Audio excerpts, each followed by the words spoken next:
স্বাগতম বন্ধুরা। আজকে অত্যন্ত একটি সাধারণ বিষয়, কিন্তু খুব কমনলি মানুষরা এটাকে নিয়ে আমাদের কাছে আসে, এই সমস্যা নিয়ে। এবং বেশিরভাগ মানুষই আমাদের কাছে এসে যে কথাটা বলে যে স্যার আমার পাইলস হয়েছে।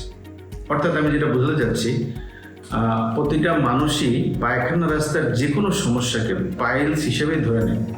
সেটা পাইলস হইলেও পাইলস হিসেবে ধরে, অথবা অন্য সমস্যা হলেও এটাকে পাইলস হিসেবে ধরে।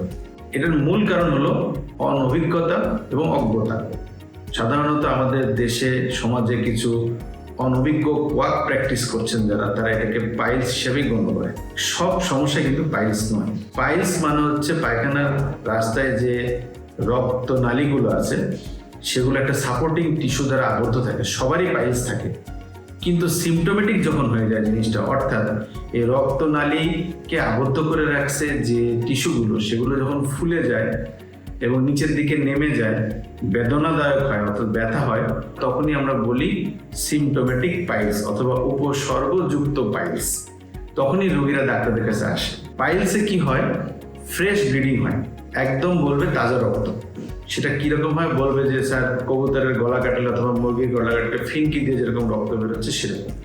কিন্তু এখানে একেবারেই ব্যথা হয় না, অর্থাৎ ব্যথা মুক্ত রক্ত। এই জন্য রোগীরা মনে করে এটা কোনো সমস্যা না, যেহেতু তার কোনো ব্যথা হচ্ছে না। কিন্তু এটা কিন্তু প্রচুর রক্ত শূন্যতা হয়। 2 নম্বর হলো ফিস্টুলা। ফিস্টুলা মানে হচ্ছে পায়ুপথের ঠিক পাশে একটা ছোট্ট ফোড়ার মতো, ওদিক দিয়ে রস কষ সবসময় ঝরতেই থাকে।